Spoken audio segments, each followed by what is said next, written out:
Hello and welcome to the Made for More video series. I'm host Jade Stoner, and in this mini series, along with my guests, we're going to be getting into some of the things that are really going to help you to elevate your life from the inside out so that you can create the life your soul is calling you to and not just live the life that you settled for.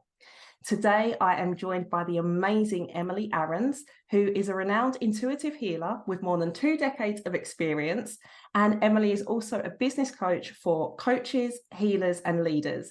And she's best known for helping her clients unlock their intuition, get into alignment, and generate exponential growth in their business. So welcome, Emily.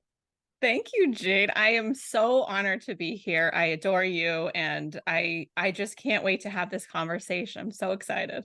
Oh, amazing. Thank you. I'm excited to have you here because I first came across you in 2020. I remember scrolling through Instagram one day and an advert popped up. Actually, just to backtrack to this, so I had been thinking, feeling, sensing, my intuition is something that I would really like to understand how to tap into more. And then it popped up in my feed. For all you negative thinkers out there, that was to do with the algorithm, because the conversation about leaning into my intuition was in my head. I believe in the universe sending us people and things at the right time, and we have to pay attention. And there was Emily, and here we are all these years later. So I'm really excited to have you here. I love it. I'm not fully convinced that the algorithms can't read our thoughts. So, the jury is out. I'm not sure about that. I think there is an argument for that. I'm sure like sci-fi watchers and all of the things, like I watch a lot of Marvel. I love Marvel. Oh, me too. And I'm fully convinced that Marvel is based on truth. Just a truth that most of us don't know about. And some of it seems so far out there, it's easy to disassociate from it. I'm like, yeah, these people didn't come up with this stuff by themselves, which kind of links back to intuition as well, because if we're always hearing things and seeing things, it's the same with the creators of Marvel. So I find that really fascinating. It could read our thoughts, but my point in sharing all of that is to come back to the truth of who we are and where we came from and trusting in the universe. Like AI and all of the fancy tech that's out at the moment did come from the universe in a way. Maybe it came from an alien planet. That's a whole nother conversation. The point is, I believe we are divinely protected, and I do believe people and things come into our life for a reason, and here we are. So today's episode is called how to put your intuition into action, because that's a missing piece, and I know that you have a lot to share on that, Emily. Yeah. And, so what I know from, you reading my bio, you understand I'm doing energy healing, I'm doing business, seeming like two different worlds that have nothing to do with one another. And for many years, I thought the same thing. Like, I tried to just do the healing work, and I tried to just be the coach, and basically I'm this unicorn that meets the two worlds together. And in that world, I notice, I work with coaches, healers, and leaders. And the things that I bring to the table when I do coaching groups, when I teach classes, I created a whole certification based on healing and business. But recently I got some feedback from a group program that I just led that was about 3 months long. And the first couple weeks, we're doing deep energy healing. We're working on the wounded aspects of ourselves, the wounded healer, the witch wounds, ancestral trauma. And we're going into this depth of, the surface level is I can't do a live video, or my business isn't growing, or I feel like I don't want people to see me on, camera, or, I just, all these different surface level issues that are totally valid. But when you kind of peel back the layers, you get into the root of, actually, the first time I thought this or felt this feeling or had this experience was before this lifetime. And it's a crazy revelation for a lot of people.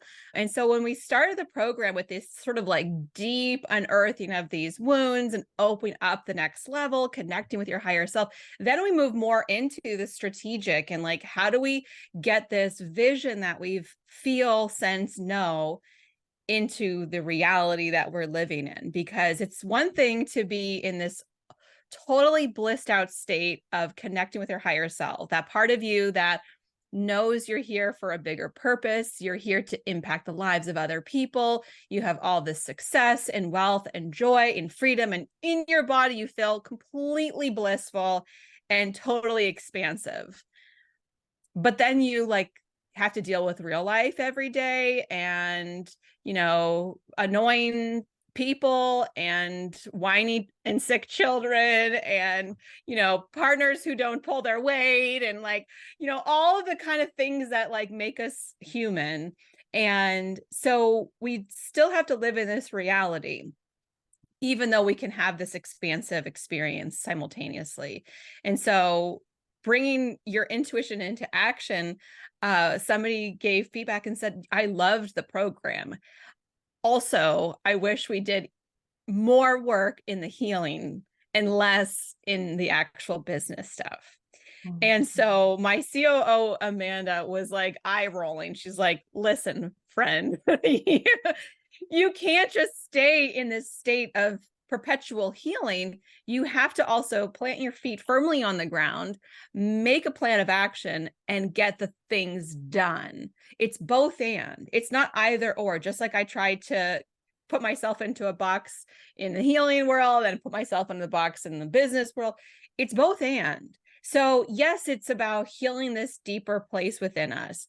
And it's about connecting with our higher self. But from that state of alignment, that's what I call it, alignment, when you feel that blissed out, fully connected, it's like a bell you can't unring, like a no, I know, like I know, like I know, like I know. Like you can tell me I'm not supposed to do that.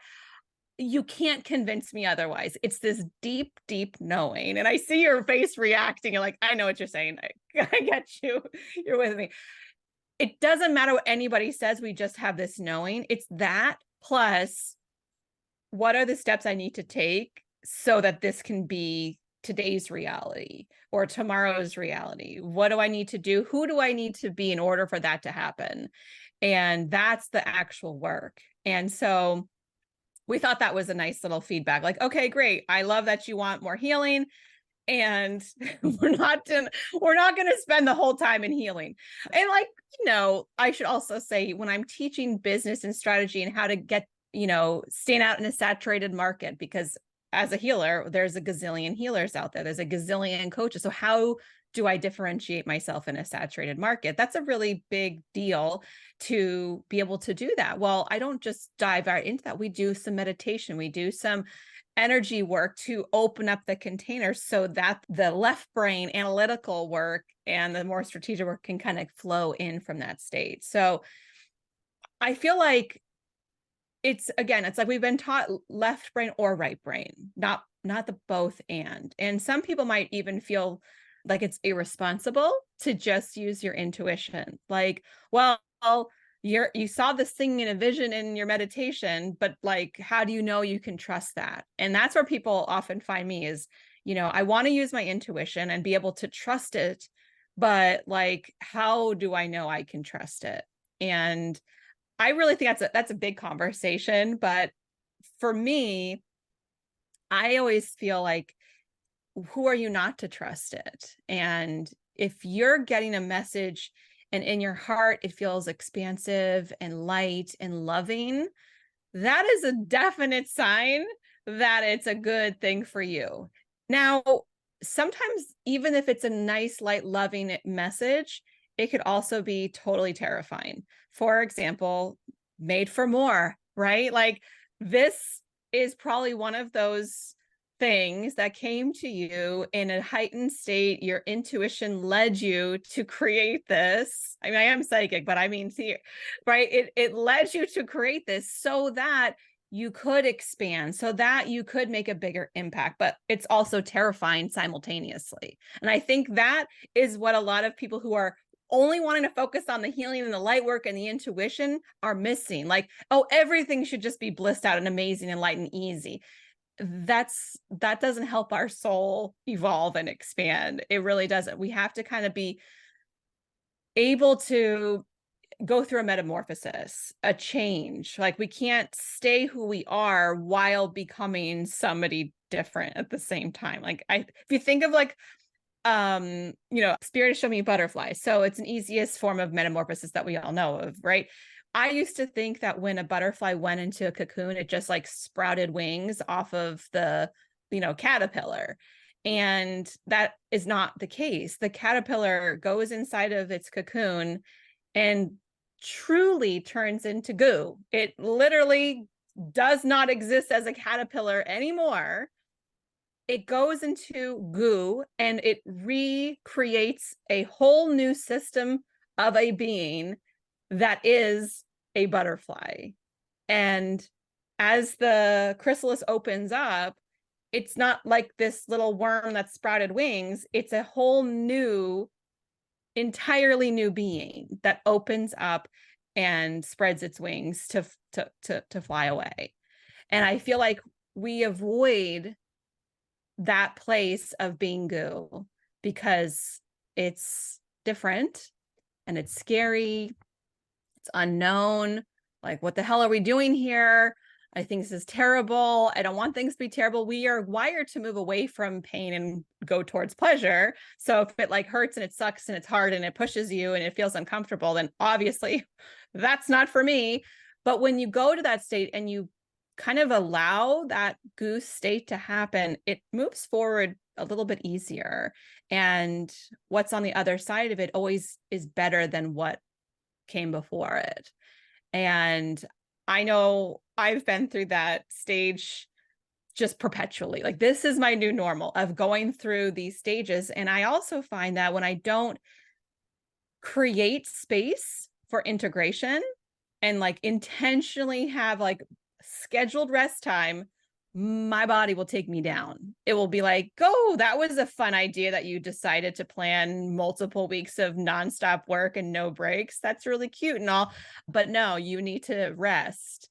And if I start to get those signs and signals and I don't rest, it will speak louder in the form of dis-ease, right? I get sick. I can't move. I can't get out of bed.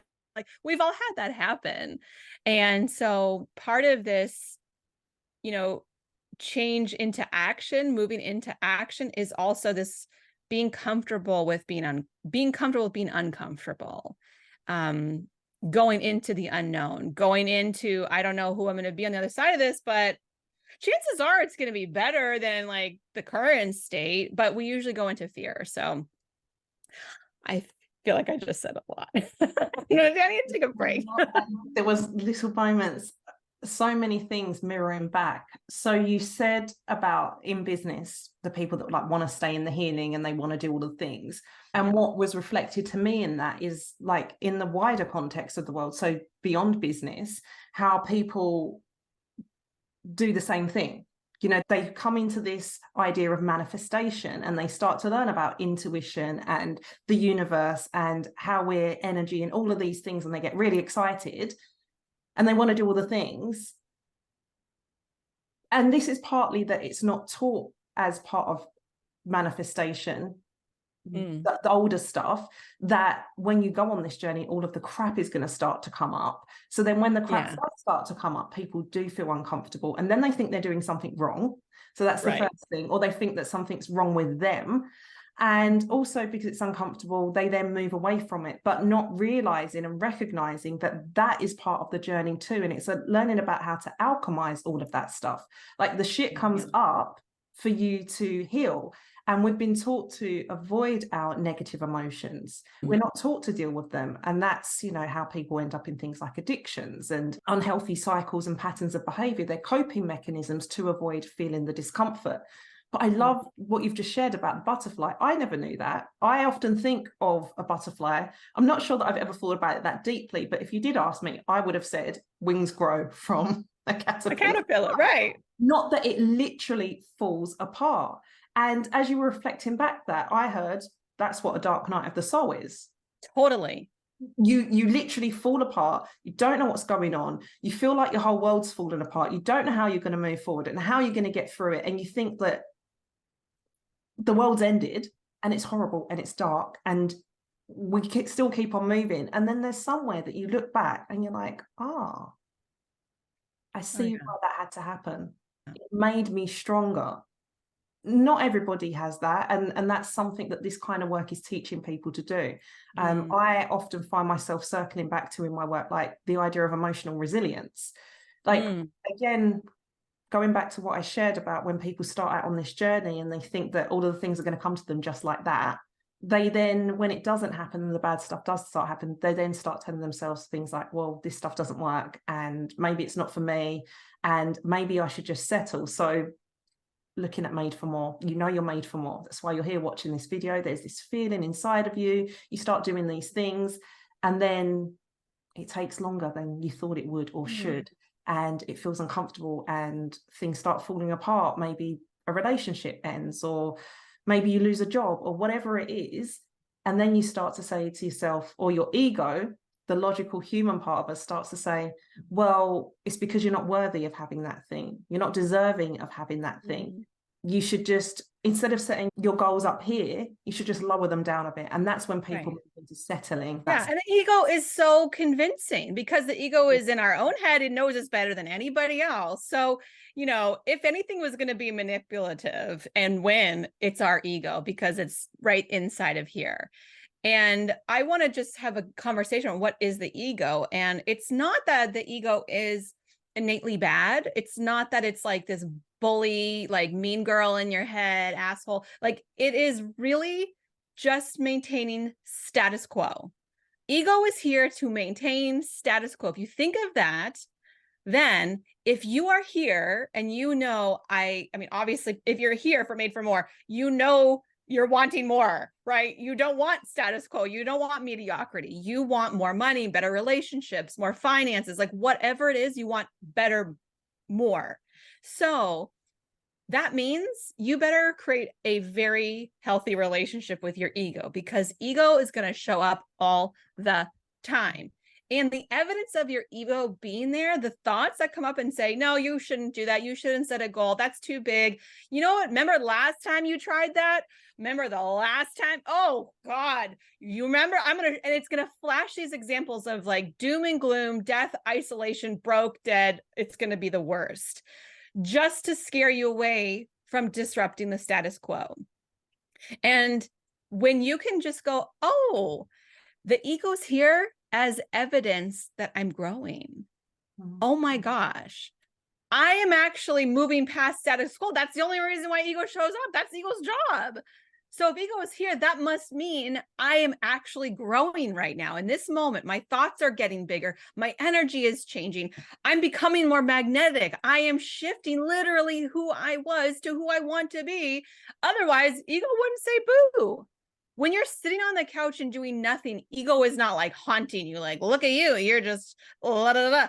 No, it's like silence. It's only when you're trying to achieve more, be more, do more, that ego shows up. So when you can create a relationship, and like my guides showed me this image years ago that I feel like is pretty severe, but it's worthwhile. And so I'm a mom, you're a mom, and you know, if you thought of living, so I had a friend who used to live in Miami on a 50th floor apartment. The thought of that, even when I would be on like video with her, I was like, well, like I couldn't, I've the highest I've lived is the second floor. So maybe third. So looking at that, I'm like, oh, all of a sudden, you know, the ground gets even further away, and all of a sudden everything gets smaller. And so the spirit showed me this image, like you're on this 50th floor apartment, and there's a sliding door wide open, and there's a little baby crawling towards the edge to go towards this open balcony. Now everything in you just goes like, oh, right? Like there's this strong reaction of like, that is not possible. So if this baby is crawling towards the edge, what are you going to do to stop it? You are going to yell, you're going to scream, you're going to get up, you're going to throw all the vases in your house. You are going to make a mess just to save this precious baby's life from impending doom. That's all your ego is doing, is trying to just keep you safe. Your ego loves you, but it's going to fight like hell to keep things at status quo so that everything is fine and neutral and normal. So this is the relationship. We have chosen. We have to choose. All right, so am I going to keep it status quo and mediocrity, or am I here to do more, be more? Okay, so that means I have to create a relationship with my ego. And a relationship can just simply be like, okay, I'm going to go for a raise if you're working at a job, or if you were working for yourself, I'm going to increase my prices. That's definitely one that the ego is going to be marching around with all the red flags and having a real big problem. So your ego is going to show up real fast. Oh, who do you think you are? You think you can just, okay, you have the experience now? Oh, now someone's going to pay you that much, but you're going to take food off of people's table? What about the other guy in the group? Don't you think they deserve it? Do you think you've been at this company long enough? I mean, I can rattle these off because we've all thought them, right? Immediately. And so when those sort of thoughts come up, and you have a visceral reaction, first of all, the first thing I invite you to do is close your eyes and notice where you feel that in your body. So when I think of all that, as I bring it up, I feel it in my chest. Where do you feel it for yourself? In the lower stomach area. Lower stomach. Okay. And there could be people listening and they feel it in their throat or they feel it in their head. So there's not a right or wrong here. It's just a matter of how your body responds. That is part of what we're missing, is actually our body has so much wisdom. And as somebody who works with the energy field, I will tell you, your body is screaming something at you right now in just that awareness by itself. So if we think of my heart and your lower belly, what does that signify? And we can kind of boil it back down to, even like, when was the first time I thought that? When was the first time I had that thought? Any other memories or things that's bringing up in you? And so this is part of like the kind of like unraveling of these thoughts, because if we just stay with the thought of like, who are you to do that? You're not ready for this price and nobody's going to pay it. Ugh. If you stay there and just take it as face value, you're actually missing the real work. The real work, and where it kind of gets interesting, is when you start to go back into your body, start to unravel the kind of like tangled web and understand, what is it actually saying to you? What was the first time? And sometimes it goes back to your childhood of like, oh, well, as a kid, I never got the love that I needed. And I always had to put on this big persona to get love and attention. I had to be worthy of love. I had to do this stuff. Or maybe it was, I was told I was never good enough as a child and no one really cared about me. So I've carried that with me. Perhaps it's something before that. So it's important to kind of look at those things and understand, okay, my ego is just trying to respond to these things that have happened over time. And it's really okay. And so bringing another level of safety and of love into your body. So once you've identified those places of just like, even hand over your heart or hand over your lower belly, and imagining like white angelic light or absolute like infusion of love, unconditional love, and bringing that into that part of your body, infusing that and giving yourself that next level of safety and security and vitality and bringing everything back into balance. And it's like you're triggering that parasympathetic nervous system. So now you can be actually like kind of cool and relaxed, and your body is breathing, and you're not in this like heightened state. You can kind of breathe and go, all right, so I can do this. And you can bring that next level, like, all right, so that's that first hurdle, but it doesn't just stop. So if we haven't been manifesting the things that you desire, and you're dodging and hiding away from the things that are challenging you, I would invite you to start to incorporate things in your day-to-day life that are purposely challenging. And one of the things that I've done in the last year is I started to do cold immersion. So over the winter of all the months here in New England, of all of the times to start going into the cold water, I chose December. And I started doing going into cold or frozen lakes with friends, and started off as like, all right, we're going to do 30 seconds and then we're going to do a minute, and we're going to do 90 seconds. And you kind of work yourself up slowly. I started adding in cold showers, take a regular hot shower and then adding in cold at the end. And this is not a prescription. This is not me. I'm not prescribing anything as a doctor. This is none of that.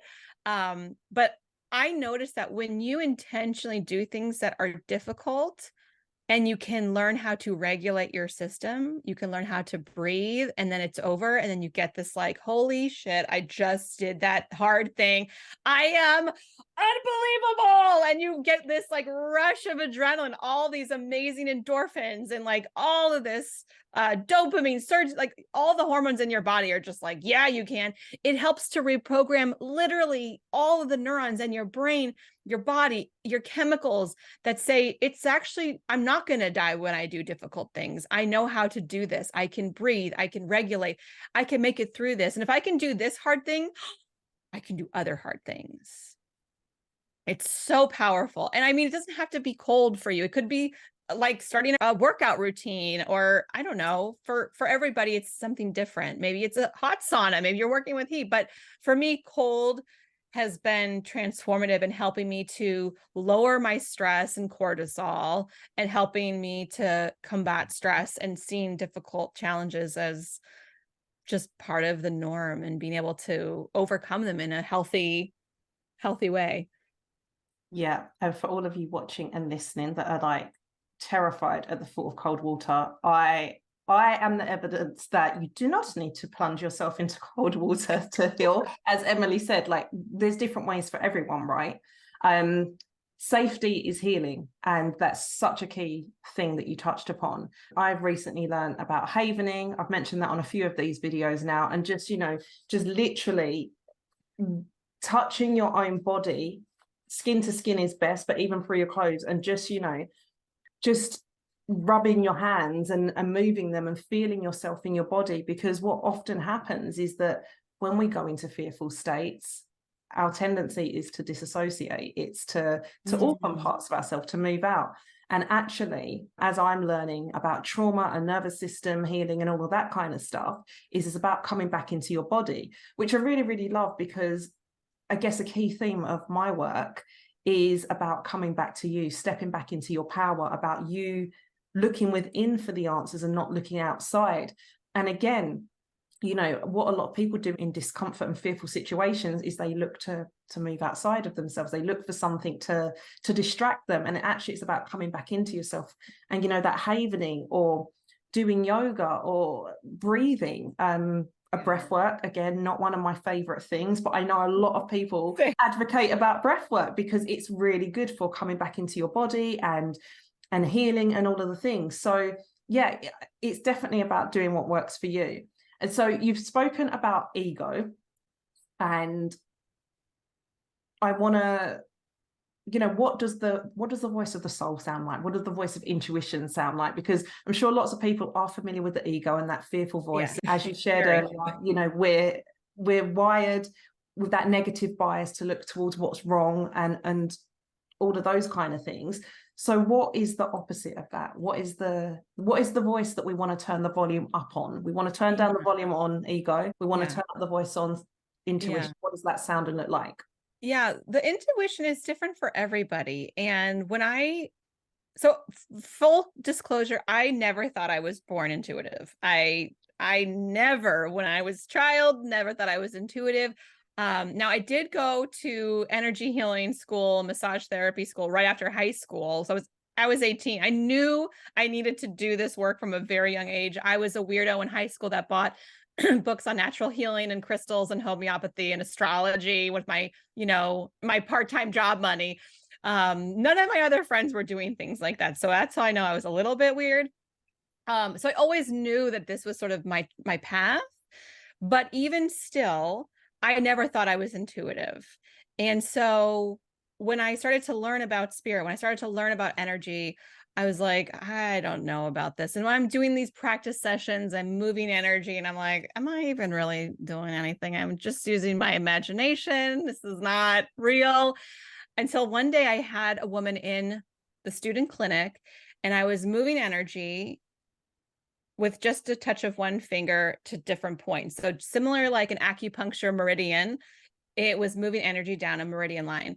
And when I would move it, her limbs would fling. Then they also did that when I wasn't touching her, when I was moving energy just intuitively. That was the first time I was like, well, damn, I think this is a real thing. And it started to develop. And even still, I was doing intuitive work for 15 years while literally in my closet. Like, I couldn't tell people I was intuitive. I would have people coming to me for healing, and I would feel, sense, and know things about them. And I didn't say boo because of ancestral trauma, because of past life issues, because of witch wounds, because of all of the stuff, the shame around being a psychic or a healer. I wouldn't say anything because my belief was, if I say this, they will immediately think I'm weird and they're going to leave me all die alone, penniless, and everything is going to be terrible. So I kept my mouth shut until I was receiving a session, a healing session, and my guide came to me and said, light workers be the light. And to me, what that meant was, you are doing a disservice to the world by holding your gifts hostage inside of you. It's time to get them out there. And then essentially, it's not that they forced me, but it felt very much like that I felt this calling to start just reading cards online. They said, oh, just read cards for people online. I was like, oh God, what if I don't do it? What if I fail? What if I say the wrong thing? What if I'm not right? And I had all this self-doubt. And so what that started to do is push me outside of my comfort zone so that I could develop sort of a dialogue. Again, I never thought I was psychic. I never thought I had gifts. I've taken advanced intuition. I've taken advanced energy. I've taken distance healing. Again, all of that, I'm very thick-headed, apparently. It took me all of that in my guides finally just to like, listen, it's time to be out. So all that to say is, if I can do it, so can you. I didn't think I was born with the gift. And I also know that intuition is a muscle that you can build. And the more that you listen, the more that you say yes, the stronger it gets. So intuition sounds like your own voice in your own head.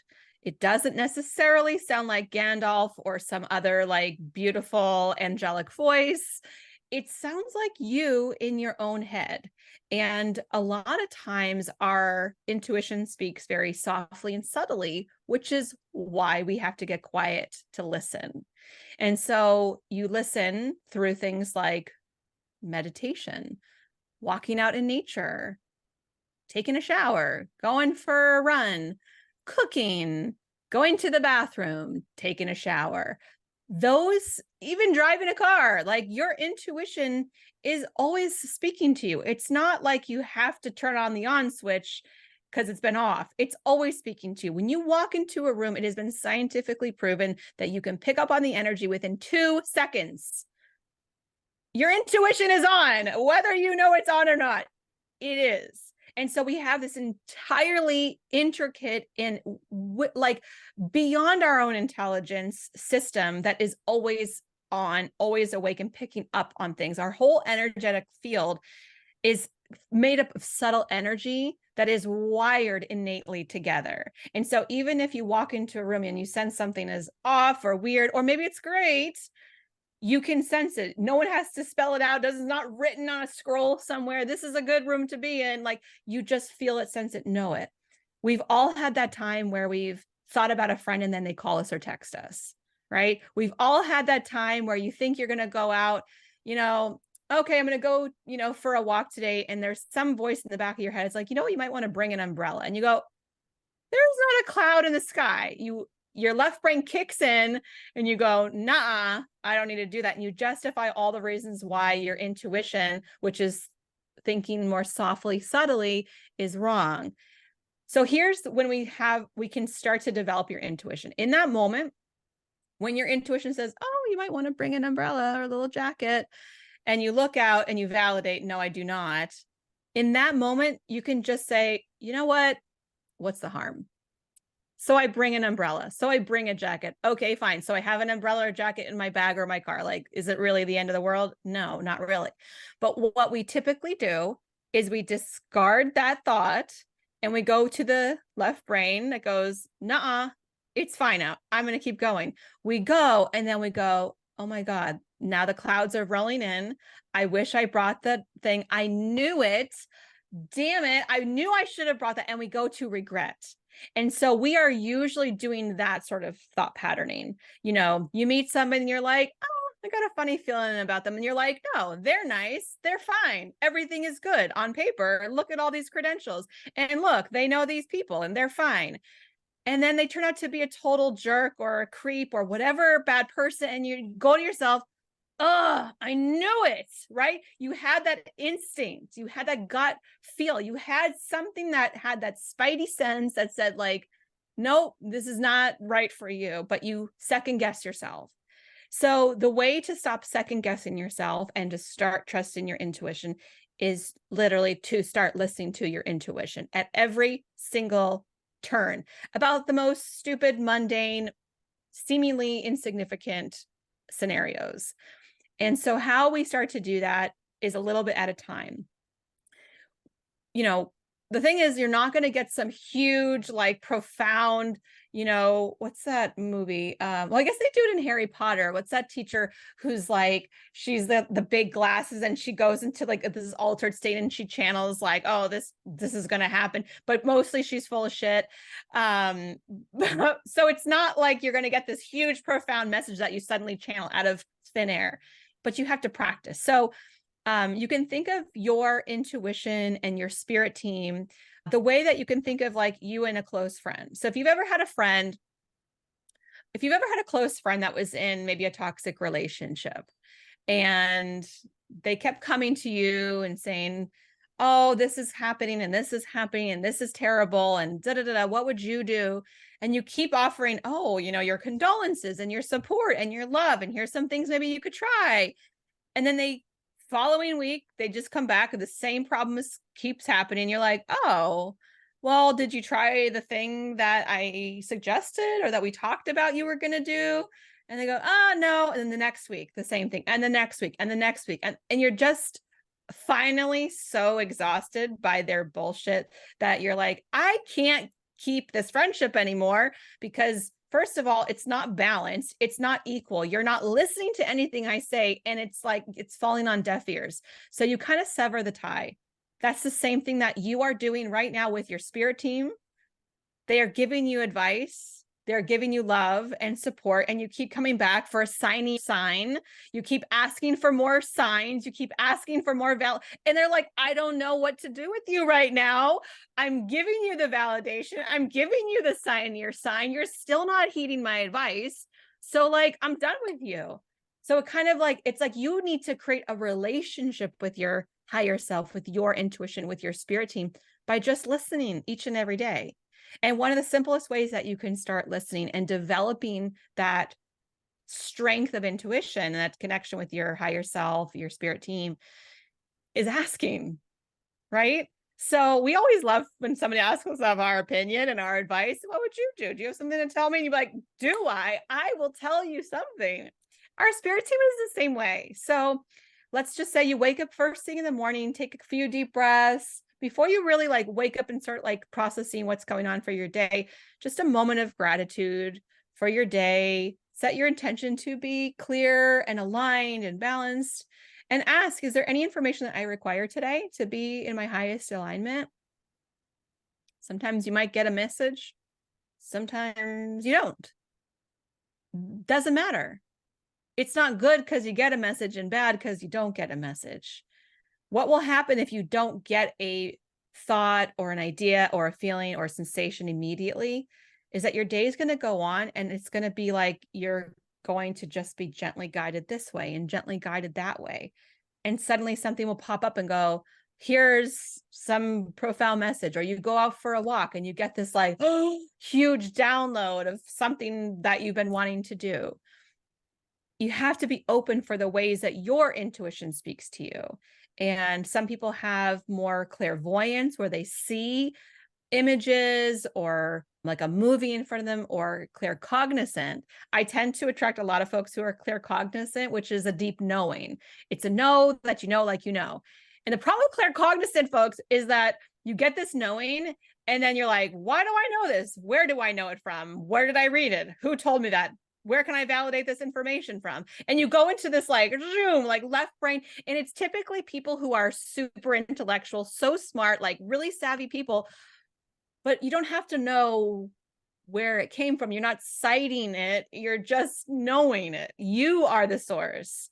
And sometimes that's difficult to have that knowing within you when you're also wanting to get like, okay, well, do I really know this? So that can get you a little tripped up.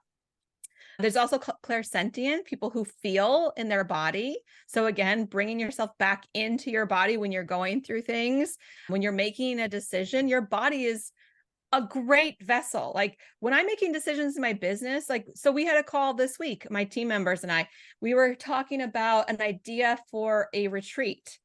And all of us were all excited about it like a couple weeks ago. So we like, all right, let's just have a meeting dedicated to planning what we're going to do for this retreat. We started talking about it and all of us started to get like droopy and heavy and tired. All of us. And so there's this common dissonance where the energy is saying, not today, this is not the thing.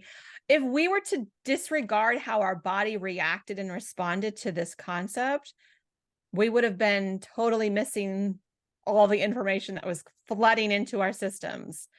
And I just said, like, at one point, I'm like, I feel so tired. And everybody else was like, I do too. I said, this is not for us. It's just not for us. Our body's responding.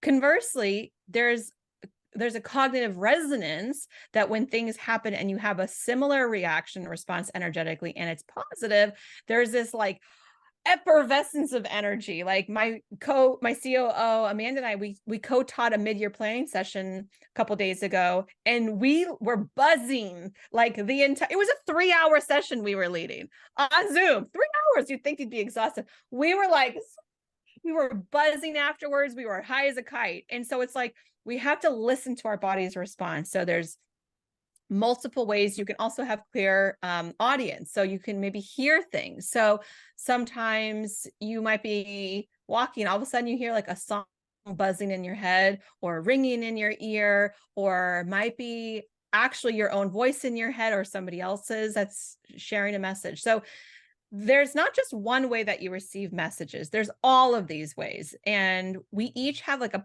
primary clair, a primary psychic sense, that it's easier to get those messages when you are listening, seeing, feeling, sensing from your primary clair first. Instead of like, if you're a claircognizant person and I'm telling you to try to visualize the colors or the scenario, that's not your jam. You're not going to see and feel, like it's going to mess you up because you're going to be like, it's not working. Well, it should work for you. You're not a clairvoyant gal or person. Like it's just, you got to go with your strengths. So for me, I'm very clairvoyant. So when I'm reading somebody or I'm working with a client, I typically will pick up on things as a visual. If my guides are speaking to me, my higher self is speaking, I'll usually get like a visual. And then it's almost like, you know, if you ever watch like a movie, it's like there's a pinpoint scene and then all of a sudden the camera angle pans open and all of a sudden you see the whole scene, and then there's sounds and then there's colors and there's smells, like it all kind of opens up. That's kind of what it's like inside of my head, where it's like I get like a Polaroid snapshot and then everything kind of fills in around it.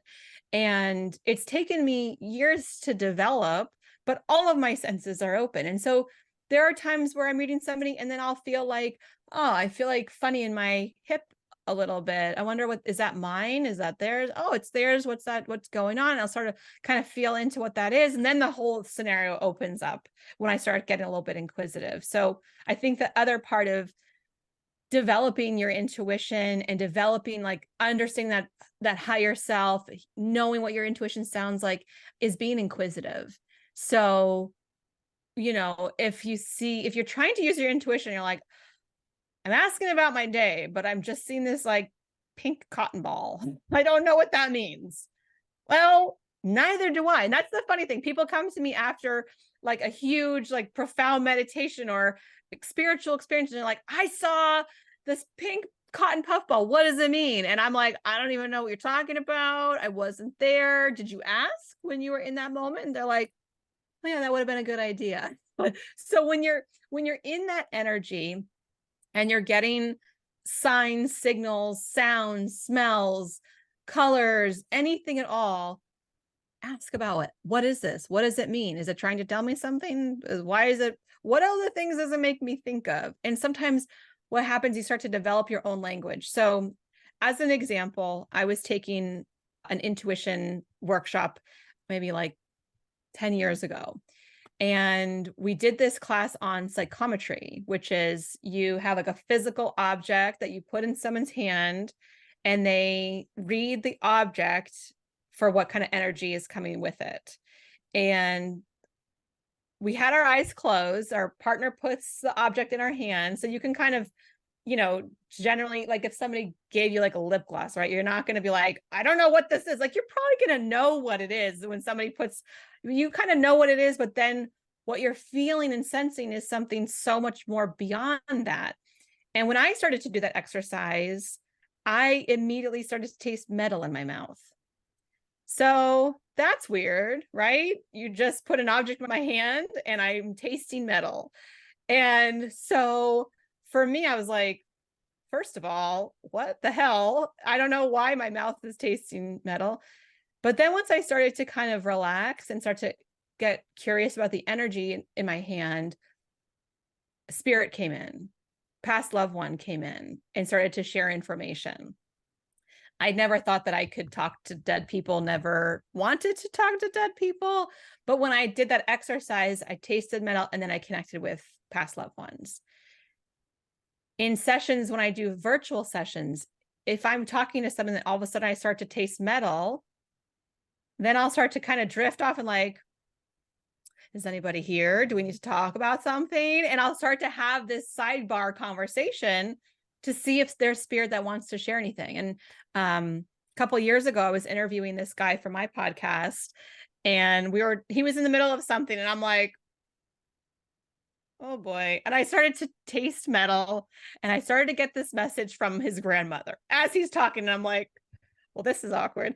And then I do this thing where I always like to check in with spirit. If there's a message that's coming in for somebody else, first of all, I am not open to getting messages for people in this way. I'm not like Teresa Caputo, who just like walks into a sub shop and she sees dead uncles everywhere.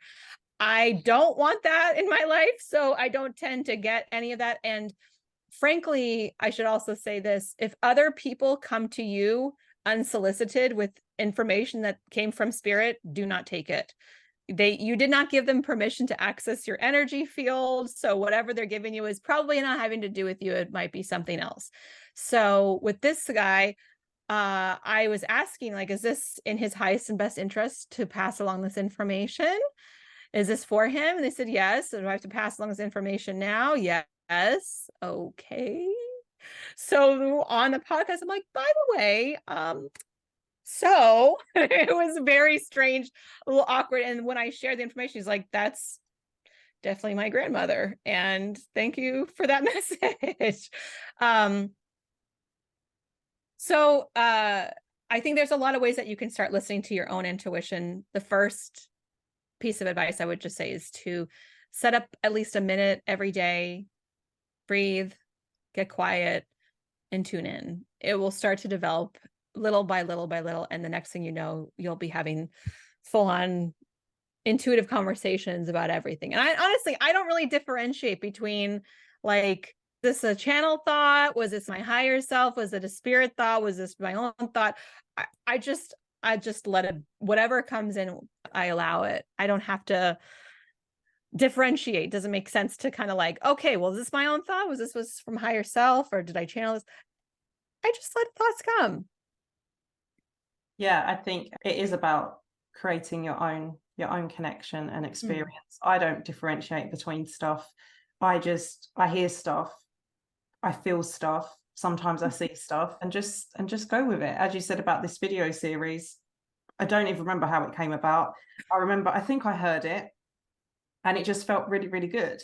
And that's the way to do it. And it happens in all kinds of ways. And it's just about learning to trust it. And I think you have to go through the mistakes of not listening to your intuition to then learn the lesson, or at least that's the idea. I mean, some people will keep repeating the same thing over and over again and not really get it, and that's fine. Maybe they're not supposed to get it in this lifetime, but for most people, you go through some stuff. I shared on one of my podcast episodes, it was the 6 biggest mistakes that I've made since 2011, since I started out on my personal growth journey. Oh, wow. And one of them I remember being about intuition, and it was, the examples that I gave were about relationships. There was one where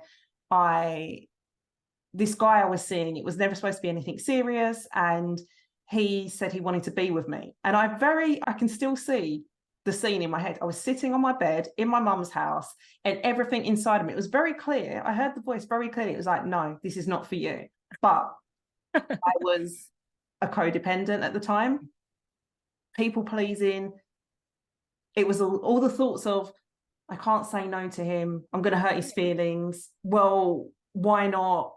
It doesn't have to be, just because you didn't want it that way, it doesn't mean it can't be that way, and all of these things. So I spoke myself into it, logic. Of course. And that relationship lasted 6 months, and then it all went to shit, and it was very painful and horrible after. At the same time, I do stand by it had to happen for a reason. And I also recognize that that was one of my memories of not using intuition. And guess what? I went into the next relationship and also didn't listen to the voices at the beginning of the relationship, and ended up in the relationship. Again, lots of soul growth in it.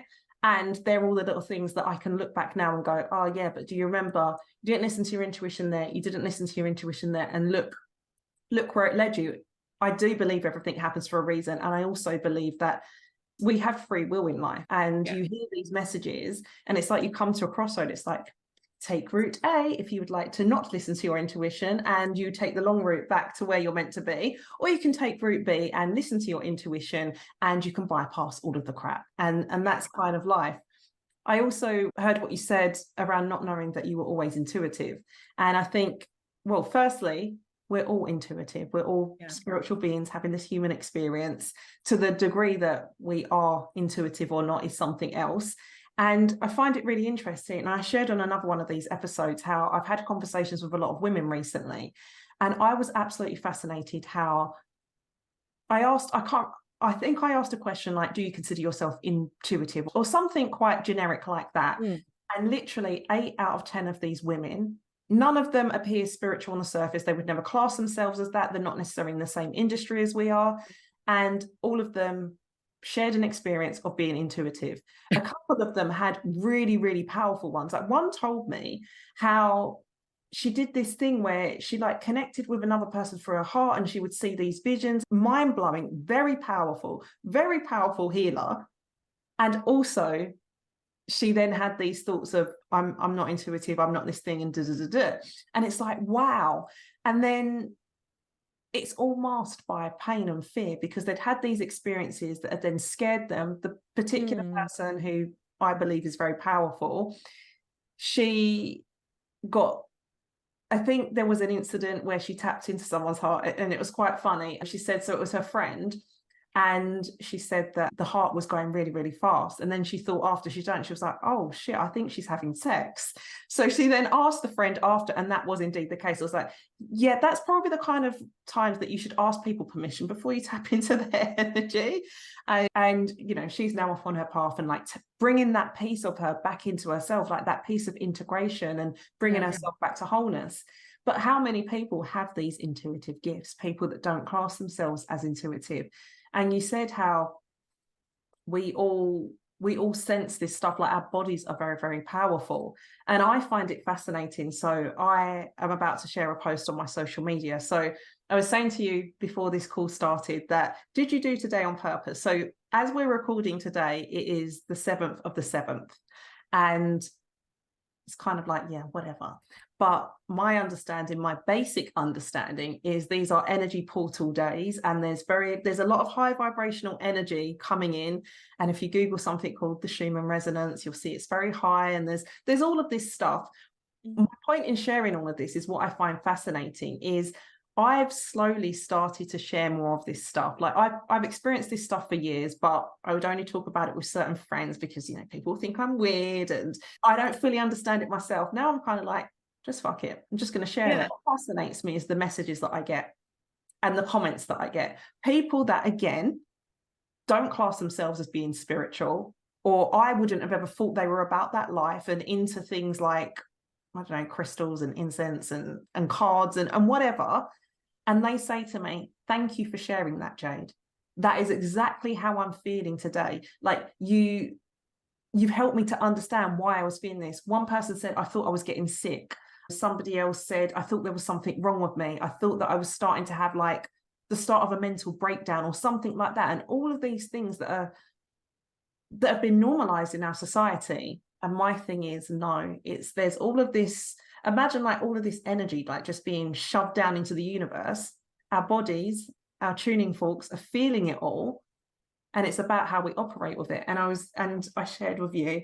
So as well as it being 7/7 today and asking you, did you do this on purpose?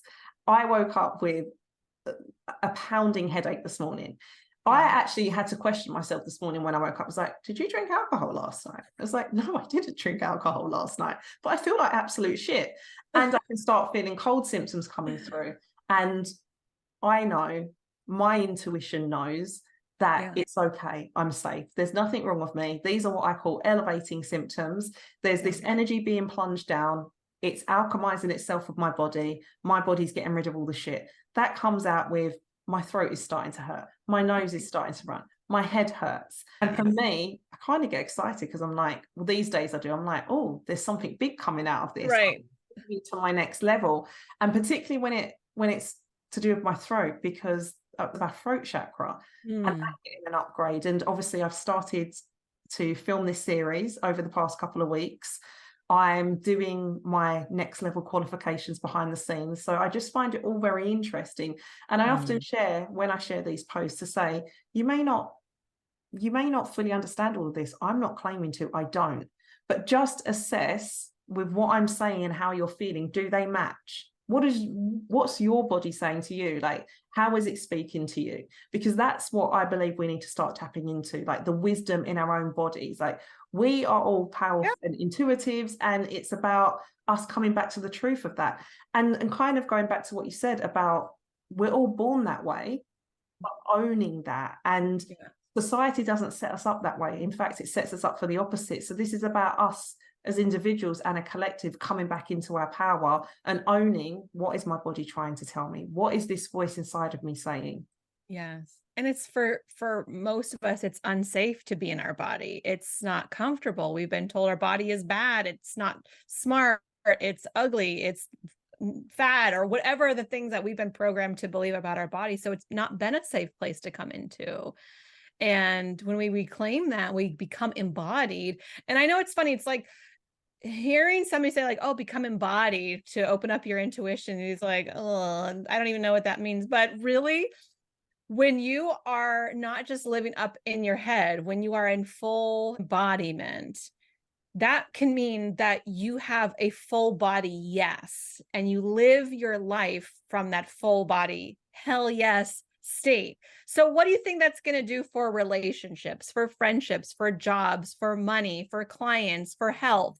Like, if everything in you, even if you just practice with like, what does a full body yes even feel like? Oh my gosh. So even if like one of your best friends said, oh, do you want to go grab a drink, or you want to go catch a movie, or you want to go out to dinner, and your body's like logically you're like, of course I want to see my friend, of course I want to go out, and your body's like, what? No. If you just start to listen to that in and of itself, knowing a hell yes versus a no, it's going to do wonders to change your life. Your body is always sending you signals, and that's a great way to listen to your intuition, to start making decisions, to get out of the minutia and the monotony of your life of like, if this doesn't feel good, can I do something about it? You know, instead of just sitting there. And that's where we're moving into. And that's why we do this work. That's what the healing is about healing I look at it as like cleaning off the dirt and the gunk and the junk to get back to the truth of who you are, so we can hear that, because we did all have that when we were younger, whether a level 1 or a level 10. And it's about, as we grow up, it's being hidden by a lot of dirt and junk, and the healing journey is about healing all of that and coming back to yourself. Yeah. It's interesting, you know, talking to you, it's very easy. It's easy to talk to you because we're so like-minded. And you kind of mentioned like some people, they don't necessarily call themselves spiritual. You're not sure how they're going to take you.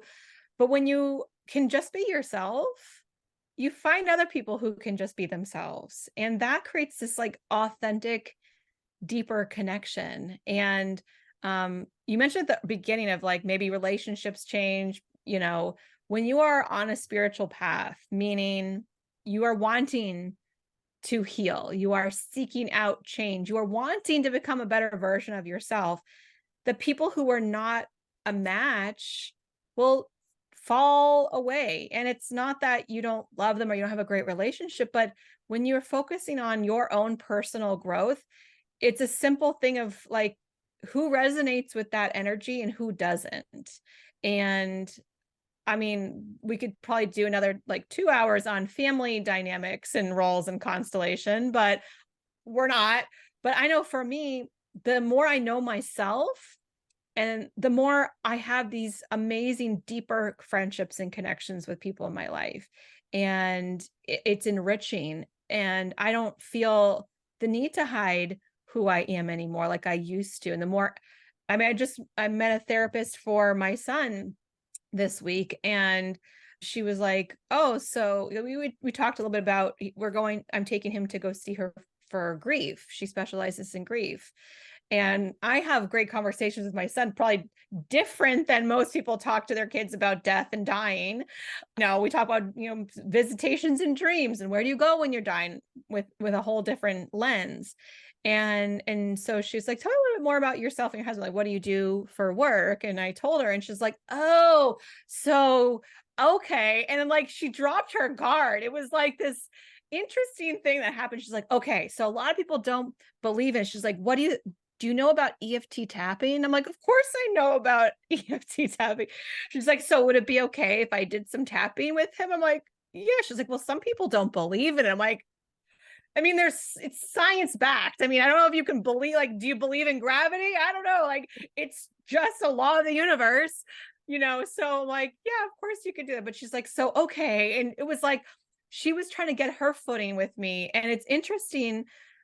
I don't know if you get this too when you meet people for the first time, but you know, I'll say things like, oh, I'm very spiritual. You know, this is what I do for work, or, you know, and I don't necessarily, you know, show all of my cards, but I used to hide that part of myself too. I used to kind of act like a muggle and be like, no, I'm not at all magical. It's fine. But I feel like the more comfortable and more embodied I feel, the more accepting and loving I am of myself, the more I can share that. And then because of that, I attract more people into my life who are that same resonance, who are just like unapologetically themselves too. And it's awesome. Yeah, that is the work, right? I'm like you. Again, this is how another way I use my intuition. I am very aware of who I'm around and what I say and what I don't, because I wouldn't. So part of this is I've only just started to call myself a spiritual life coach this year. I've always done the things, but because it's a whole thing out there, and I was like, well, you know, and also because yes, I am spiritual, and I'm also, I know that I'm a bridge between like spirituality and like the real world. Like a lot of people think you're one or the other. I like nice things in life, and I'm spiritual, and you know, I'm gonna meditate, and I'll also tell you to fuck off if you're doing too much. That is both sides of my personality. But it was a struggle for a while, because there's this consensus that you must be one or the other. So that's a whole nother conversation. So there's that piece of it, but there's also, I am aware of who I'm around. I'm not gonna say certain things when I'm around certain people, because intuitively I know it's going to open up a flood of questions that I'm not available to answer. So we're not going to do that. So I am still like it, but it's from a different energy. So years ago, the energy was fear and hidden, and I'm scared. Now it's just, I'm not afraid. I'm just aware of what it is, and this is what it is, and I own that. And the community piece is really, really powerful that you picked up on.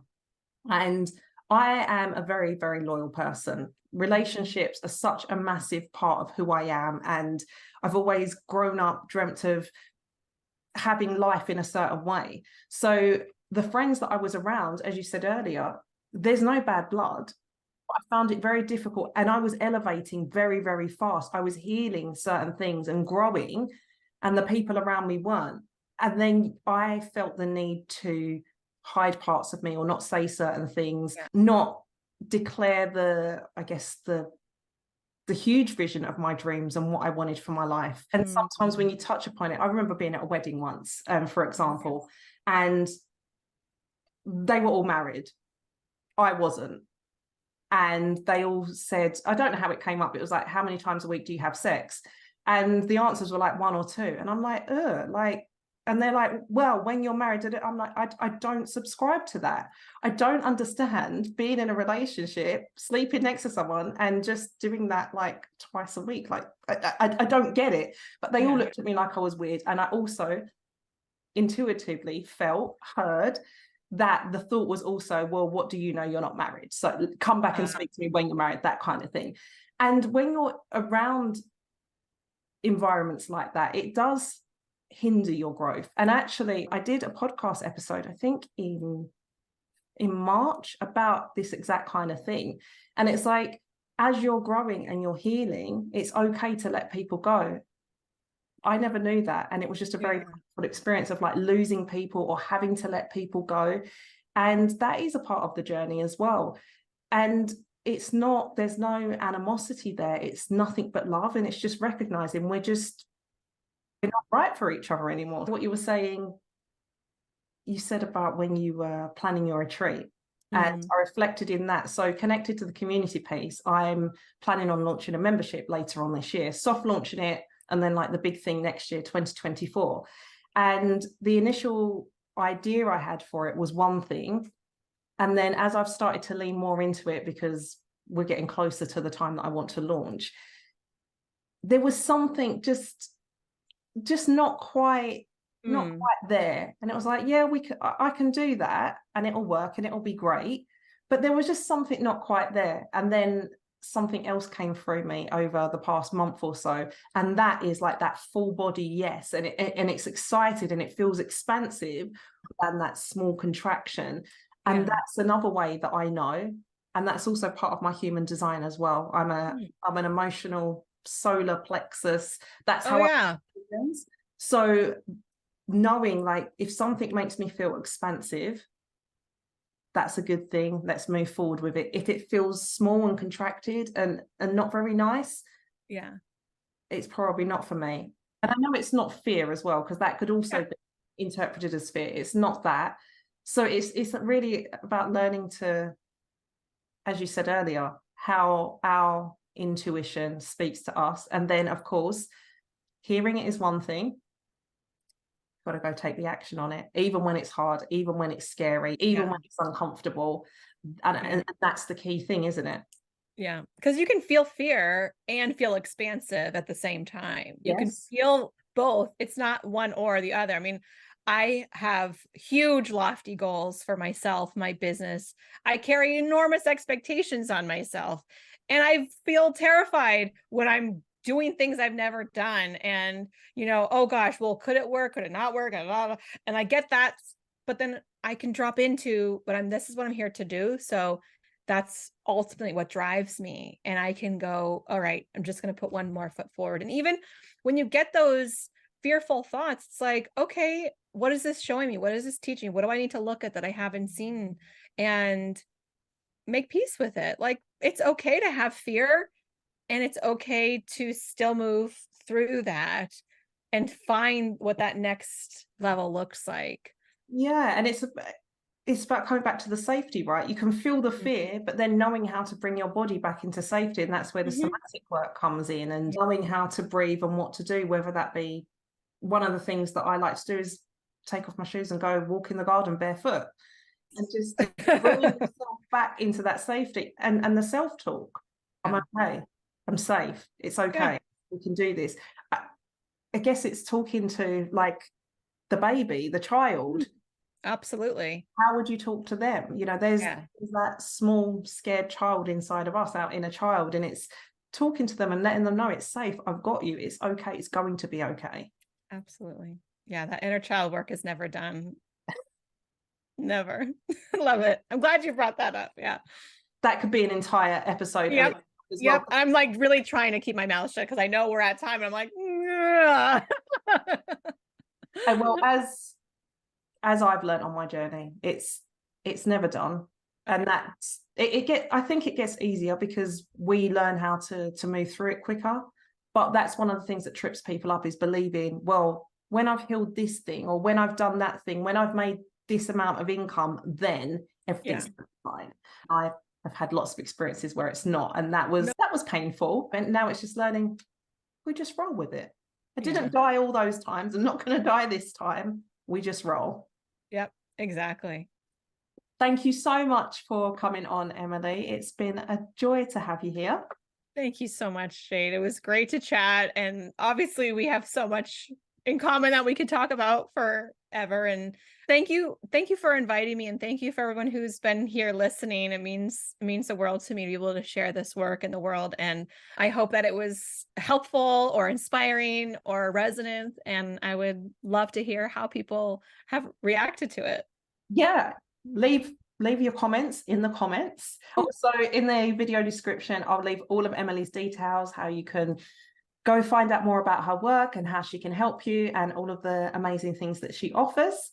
And I just want to remind you, as this series is called, you are made for more. And the messages that are in your soul that speak to you through your intuition, they are there for a reason. Your role in all of this, your part in all of this, is to heal the parts of you that tell you that it's not possible and that you can't have it, and to do the work and go and real life your soul's desires, because you are made for more. So thanks for tuning in. Do check out the other videos in this series. And if you have any comments, any questions, drop them in the comments and we'll do our best to get back to them. Until next time, big love. Mwah.